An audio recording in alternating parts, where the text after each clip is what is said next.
I set out to answer a simple question. What is the difference really between a small YouTube channel and a large one? Are creators with large YouTube channels that much different than creators with small ones? And perhaps more importantly, by knowing the answer to that, what is the process to get from small to large? Howdy everyone, Nate here. Let's start at the beginning. Welcome to the birth of a brand new YouTuber. Everything is filled with hope for this YouTuber, and in fact, everything is easy.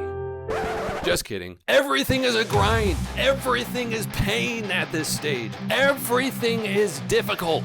How many freaking videos does this YouTuber have to make before they get anywhere? So what you see behind me on this board here is the accumulation of thousands and thousands of hours of working directly with YouTube creators of all sizes, all along this spectrum, including working deeply with many creators by having firsthand knowledge, access to analytics, and working directly with these creators to observe the patterns that I'm about to show you. So each of these things I'm about to reveal are the most common stats that I see from creators roughly at these levels of channel growth. If I'm a new creator on the YouTube platform, what does my life look like? Well, I wanted to quantify it, and we get this. Income usually hovers around 0. Probably not making very much money at this point. My time use is often very divided because just the nature of how it works, I'm needing to split the time that I'm spending producing content and trying to build up a channel and build an audience between other ventures like a full-time job or elsewhere, and producing content for YouTube. My YouTube audience at this level often looks more sporadic. It tends to look a bit more niche, not as consistent. It's still very much in the discovery phase, both from an audience and an algorithm standpoint. As far as my team goes, it's often me, myself, and I. I don't have the resources in most cases to be able to hire additional talent, etc., in order to progress my content more quickly. And it's a very difficult space because of this aspect. Now, what am I thinking or feeling at this point? In most cases, it's very hopeful. I know I've got something and I want to share it with the world. There's something that I'm passionate about that I feel like I can take it to the platform and build an audience and hopefully in the future grow it and make more income, etc. Whatever my goals are, I'm feeling very hopeful and probably a good measure of frustrated. The main thing I am focusing on at this point is finding my template, or finding the stride of the type of content that will actually attract the audience I want. This is the point where the actions I take are very raw. They're very in the trenches as I'm learning both what my audience wants, but also what I want from my content. I'm also spending considerable amount of time trying to learn how the freaking YouTube platform works. And if anyone from YouTube watches this video, yes, I said freaking YouTube platform, it often feels like that for creators like myself at this stage. There's so many variables, so many things I'm trying to figure out, it can often feel like I'm trying to run an entire restaurant just by myself. So now that you are in fact aware of the fact that I do have legs and am capable of standing within my YouTube videos, I thought I would sit down to explain what led us to this point. What are the factors that created the success thus far? And more importantly, what are the factors I should be focusing on to reach the next level? From my experience, most YouTube channels at this stage have one of two problems. Either they're way too unique, or they're not unique enough. So the factor that will take me to the next level at this point is identifying what I call my spark. That thing that identifies both what I bring to the platform that's new and unique and exciting, but also why I'm doing it. And this most often also looks like including in my content factors from other channels that I've seen be successful before me. So one of the main things I'm focusing on at this point is producing content regularly, just getting the reps in. The other thing that's been on my mind and perhaps should be on my mind a bit more is thinking of the future.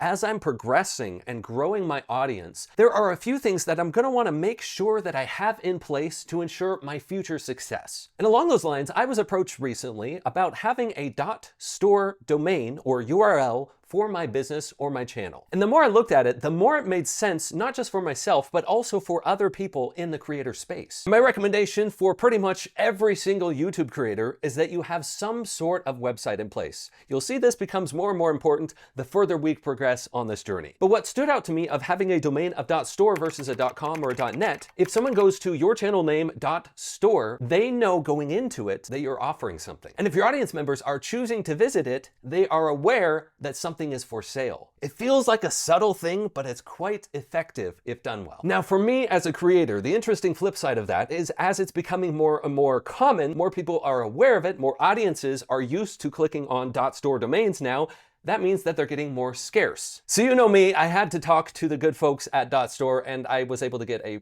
really awesome deal for it. I'm gonna put it in the pinned comment and description on this video. So you'll want to claim your .store domain using that link ASAP so nobody else takes it. Because at this point, me, the creator on this journey, I'm starting to look towards the future more, which leads me to this next stage. Welcome back to the awkward stage. You might call it the teenage YouTuber stage. During this stage, your average YouTuber wants everyone to like them and subscribe to their channel and leave a comment and let them know your thoughts and subscribe to the channel and also like the video and be sure to like and subscribe and hit that notification bell. And just like an angsty teenager, there's a lot of trying to understand themselves and their content and what the heck they're even doing. Now we're back at the board. It's time to look at what my life looks like at 10,000 subscribers. 10,000 subscribers. This is a genuinely exciting space for most creators. Because at this point, we've spent time, we're starting to understand the platform a bit more. So much of the complexity of being smaller is being worked out, and I'm beginning so much better at understanding the templates or the common things that are appealing to my audience but also fit me. So my life at 10,000 subscribers starts to change in a few really good ways. First of all, I've started making money. I've started making money directly from sharing something that I care so much about. It's a huge thing for me because I've started to see, hey, maybe this will work for me. Maybe this is something I can do longer term and actually fulfill those dreams that I've had as I've been bringing my content and helping people out. Because I've got more people watching, I'm starting to see the revenue come in. This is awesome. For my time, it's still very divided at this point because for most people, a revenue of that much isn't enough to quit your day job, as the saying goes. My audience at this point has started to really shift from being sporadic and hyper niche and kind of unpredictable to gaining awareness. I'm starting to see some core audience, a group of people that have found me and they like me specifically. They like my specific approach to producing content and they want to stick around. So my awareness is growing. My team at this point often looks like still me, myself, and I, but sometimes depending on the niche and also depending on the wide variance of income levels here, I might be able to, at this point, hire a freelancer, hire someone to start helping me produce the content that I'm looking to produce. Maybe it's an editor. What's on my mind and what I'm thinking at this point could be summarized with the word seeking.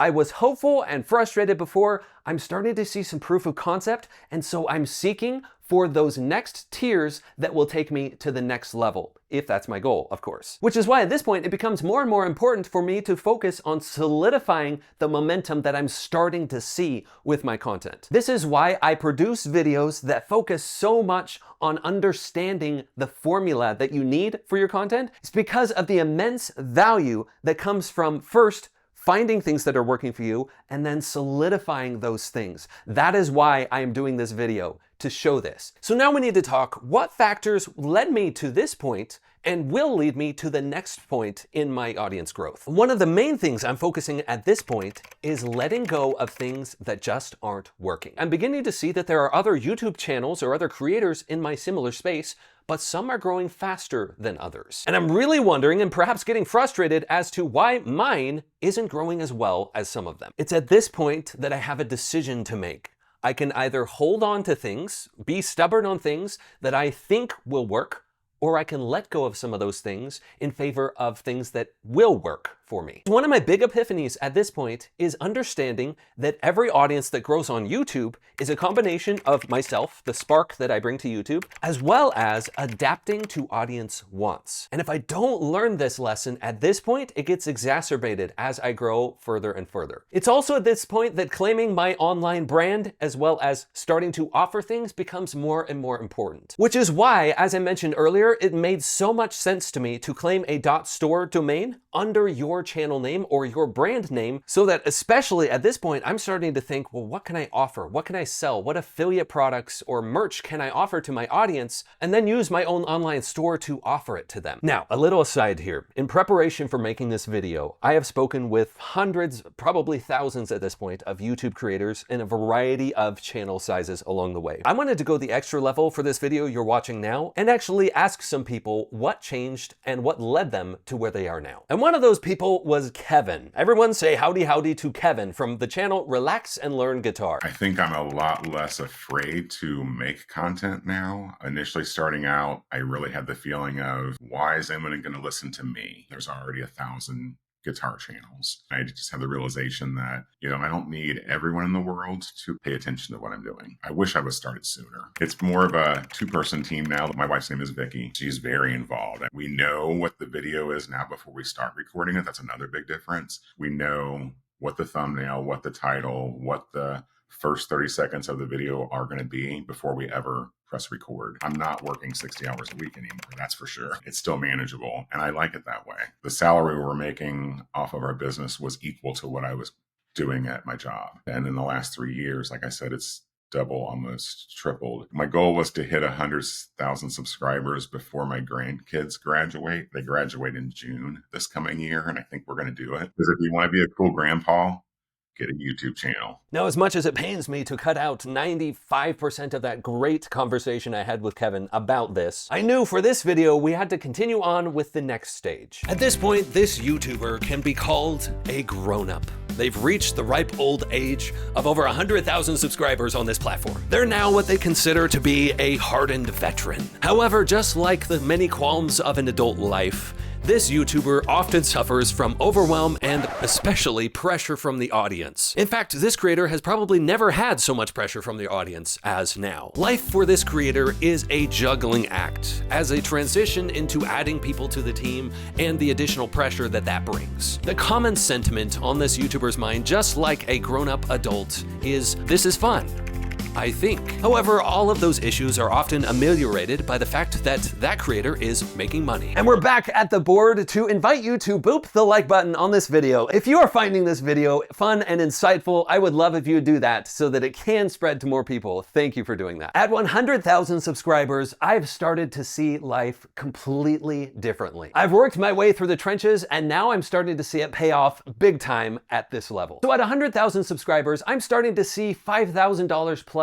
per month. In fact, it's often much higher than that because of the additional brand deals and other things that I'm acquiring along the way as I grow. As far as how I spend my time, I'm either mostly full-time or full-time at this point. This mostly or fully full-time probably occurred somewhere on the journey between 10K and 100K for most creators. My YouTube audience at this point starts to look like I am known in my industry. Other channels in my space recognize what I'm doing. They're aware of me, and maybe I'm doing collaborations, etc. But in my niche on YouTube, I am known in the industry at this point. So my team is starting to look like 2 to 5 people, and sometimes more depending on the niche I'm playing in. In most cases, I'm thinking business and everything that encompasses. I'm not talking Lord business here. I'm talking there's a lot of aspects that go with scaling, especially if I want to continue growing from this point to this point, that entail leadership, hiring, delegation. I'm thinking of all of those things as well as additional ways to generate revenue for this business that I am growing.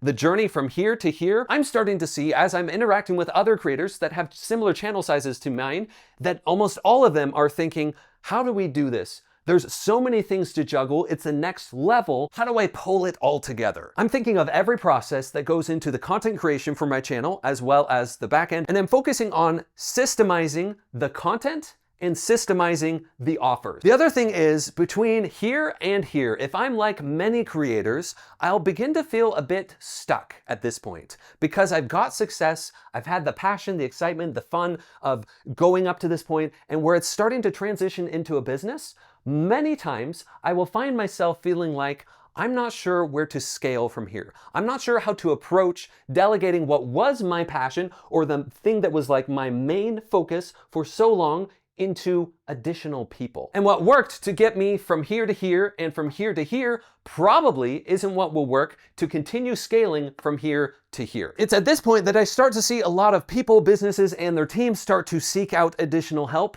because of the journey of unsticking and reaching the next level. Now, an interesting thing starts to happen at this point. From my experience of conversing with hundreds of YouTube creators and business owners, revenue starts to vary wildly depending on the niche and the goals of that creator. So when I'm at this stage of my channel growth, I'm absolutely 100% should be offering things in addition to just YouTube content to my audience. And I should be offering it on a .store domain, just saying. But in addition to that, in the case of audience growth, what have I focused on to reach this point, and what should I be focusing on to reach the next point? I have found from publishing many pieces of content up to this point that I have some formulas in place. I have some locked in concepts or types of content that I can rely on in order to build my audience going forward. And this is important because at this point, I know what types of fuel or what categories of content will consistently keep my audience attention. I wanted to ask someone who has done this remarkably well. Say howdy to Sarah Renee Clark. Sarah has an art channel that has been very successful with both the on-platform audience growth as well as the off-platform helping of that audience. And this is what she had to say in reply to my questions. I think now my time is actually spent a lot more working with my team and making sort of the bigger strategic decisions and a lot more time networking than what I did at the start, because at the start I was doing all the busy work. Dealing with people is a completely different skill set. But now that we've hired a few people and are seeing the benefits of that, adding more people to the team has been really beneficial. So I actually handed all the finances over to my husband so he could focus on it, because it reached a point where I didn't want the money to be the driving force. Once we kind of got to the point where it was covering me full time and then covering my husband full time, from there it was like, I actually want to focus on the people and the content. I want to make sure that when I'm making decisions, I'm making it all based on the people and the business that I want to grow, not necessarily making those decisions based on the finances. Everyone says your first hire should be an editor. Our editor was our 8th hire. He's the last person to join our team because we chose to instead try to give away the things that were distractions or that were taking mental energy. The creativity is what drives our business, so I need to pass off as much as the administration as I can. So it's been way more about a mental focus and about choosing what are the parts of business that I believe I'm best served in and that are a bigger priority. Analyzing yourself almost more than you analyze your videos sometimes of, am I enjoying this now? Because if you're just hustling because you think that one day things will change, you are going to eventually burn out, or you're going to just feel frustrated the whole way. But ultimately, the people that grow in the long term are the ones that just keep going and just keep taking a step forward. At this stage, our YouTuber is what can be called a grandparent YouTuber. They have wisdom that almost no other creator has, and they also have a lot to say about it. In fact, many of the things that were difficult to this creator before aren't now. Now, this creator has new things that are difficult, and they'll often catch themselves looking back at the things that they could have done better to reach this point more effectively, mistakes they made, and other wisdom they would pass on to the younglings. The other thing... Now we're back at the board to talk about my journey at the next level. What does my life look like at 1 million subscribers? At 1 million subscribers, my life has once again changed pretty significantly, because at this point, I've built a business, I've got a sustainable business, and now it's something that needs to be continued in perpetuity. So what does my life look like now? Well, my revenue almost always will be at least 20K or more per month. Again, these numbers can vary wildly, but if I have a healthy channel, from views alone, from partner program AdSense revenue alone, I could be expecting to make at least around this much. So the big change that's occurring here is I'm spending a significantly higher amount of my time working on my content or on my business rather than in my content or business.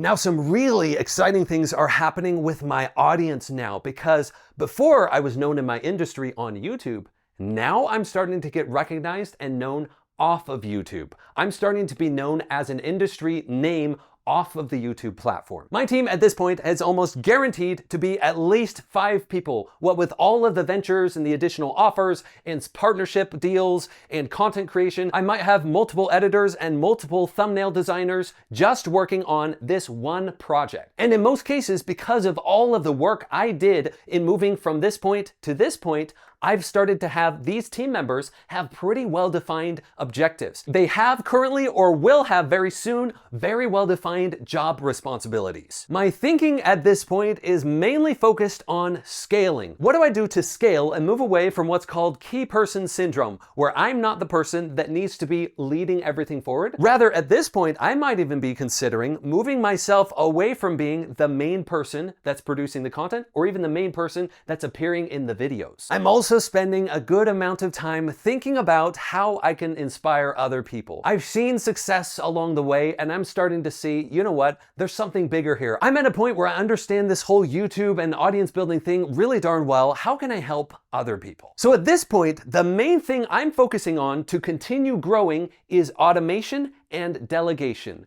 It's a continuation of systemizing and scaling. I personally have yet to see a creator at this point that wasn't thinking in terms of, what additional projects could I be doing? What could I be doing off of the YouTube platform, or even additional channels? At this point, I am really focusing on working on my business more and in my business less. There's a good book about this concept, by the way, called The E-Myth. You can read after this. So what this often looks like for me is, if I'm the talent on camera, I often have an entire team of people that are both teeing up most of the content before I sit down and record, and also taking that content from my hands afterwards and producing it, editing it, etc. And also, if I haven't focused on it up to this point, if I'm like most creators that Nate has talked to, I'm starting to realize that a rising tide raises all boats, meaning I'm really focused on helping people. And an excellent example of someone that is doing this is Gabby. Everyone say howdy howdy to glam girl Gabby. Gabby has a remarkable channel with an amazing audience in the makeup space on YouTube. And when I asked Gabby to fact check me a bit and answer these questions, this is what she had to say. Howdy, howdy. It's Glam Girl Gabby here. When you think of the journey from new on YouTube to where you are now, what changed about your thinking or perspective on content creation? Everything. And I really understand my audience avatar now. I really understand their viewing behavior, their online and offline behavior. I felt like back when I first started YouTube, it would take me an entire week to make one very simple video. And now I know how everything has to run. And I also have a team now. So I went from making zero money, zip, none, to making over $400,000 a year, which I never thought I would ever say, let me tell you. And that's without really selling any physical products. The biggest one is understanding the audience and giving them what they need. Something else that made a very, very big difference was being less perfect, because people stopped connecting with me and they were only connected to the information. So I did some videos where I'm still talking about makeup and I'm still showing formulations and solving problems, but I'm also vlogging how that makeup is breaking down throughout the day. I would turn down the beauty lighting, you know, the softbox, and I would take off the filter so there's no skin softening at all. And I started filming in 4K, and I started really showing that I have lines around my eyes and that I have like a huge pimple here and here. See, people are craving real connections and real people. Thanks for having me on, Nate. Now, in addition to this, there were many other creators that I reached out to, but surprise, surprise, as you reach this level, your time is pretty limited. So for you watching this, join me along this journey because it is absolutely worth it. And I've teed up this video for you to watch next that goes more in depth in the exact strategy that I've used with multiple channels to reach the next level of success. So go watch that video and we'll see you there. It's also at this point where a YouTuber starts to try some pretty unorthodox types of content. It might even look like having a haircut that future you will regret having.